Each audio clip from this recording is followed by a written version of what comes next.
A few years ago, I made a video at Christmas about taking a bunch of photos with my film camera. Unfortunately, this wasn't really sustainable. I had 50 pictures in a week, and film isn't cheap. I got more rolls of film as a Christmas present back in 2024, so I wanted to capture as much of 2025 as I could on photochemical film. My goal was for film photos to be the primary way of taking pictures, no digital iPhone pictures. At least for all important things. This is easier in theory than in practice. The convenience of the iPhone is hard to get away from, for me and for others in my life taking pictures. The idea is that film brings the value of each picture up, inherently. When you have to pay for a picture, it makes it more valuable. It makes you more intentional about which pictures you take. The convenience and zero cost of the iPhone devalues the pictures that come out of it. You end up with an endless stream of images. It's all a bit too trivial. Part of holding on to memories is being okay with losing some of them. That's hard for me, but I think that it's true. The other natural upside of this, hopefully, is that it allows you to be more present, not worrying about taking a bunch of pictures to remember everything, but instead capturing a few film photos to remember the most important things. The idea was to shoot a few rolls of film and then wait until the end of the year to develop them all. Whether or not this whole endeavor was successful in 2025 is up for debate. This line of thought almost makes me want to begin moving away from doing these videos as I do them now altogether, the documentary shorts. The scene from The Fabelmans, where Steven Spielberg can't help but film every single moment of his life, because as a filmmaker, he's trained himself to do that no matter what all the time, sticks with me. So I intimately understand this as necessary for me as a filmmaker to have this instinct to film anything that moves. But I also want to move away from it as a behavior because it can really easily, and in some ways already has, become all-consuming. It is true that this instinct encourages something I do think is really valuable: observing the world around you and finding the value and beauty in it. Maybe the lesson here is to be able to do that whether or not you're capturing it with a camera.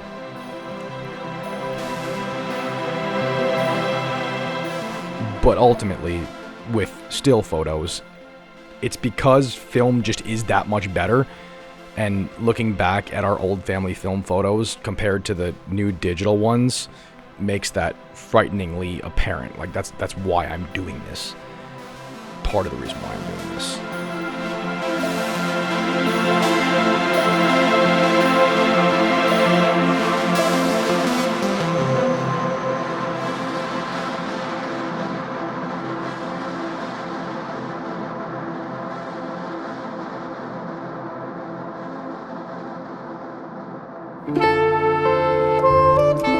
I have so many digital iPhone pictures in my camera roll from the last 5 years or so, and I wonder whether or not that's a good thing. Losing some things, letting them go, might be okay. Maybe our photos should be more like dreams. Forgetting some is just a natural part of the process. Maybe it means going back and deleting pictures so that their frequency and quality is more analogous to when there were only film photos. Of course, looking back at photos causes untold pain more than anything else. Maybe all pictures are bad. I've spoken previously about how I have near zero video footage from 2010 to 2020, an entire decade of nothing. But maybe that's a good thing. Even still, the video I do have doesn't quite capture pain in the way a photo does, the way that I'm talking about. A picture can be more suggestive than a video. It's hard for documentary footage to escape its immediate text, whereas with a picture, you can project all of your memories and anxieties onto it, and it becomes something really sad and lonely really quickly.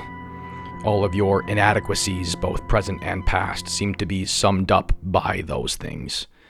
Almost exclusively, I find that pictures, when you're looking at them seriously, cause more pain than pleasure. Memory is rarely something without significant negative emotional connotation. If the memory is good, you're sad that it's gone. If it's bad, you must vicariously relive what was bad about it.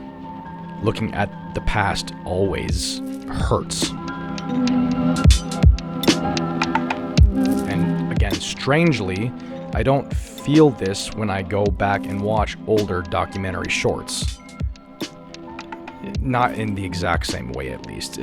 I would also say that newer photos don't cause as much pain as older photos, so maybe the comparison isn't fair, and I have experienced a similar thing while watching these older videos that I've made. Maybe when the film is really good, like when I've really succeeded at doing what I'm trying to do, it does accomplish this.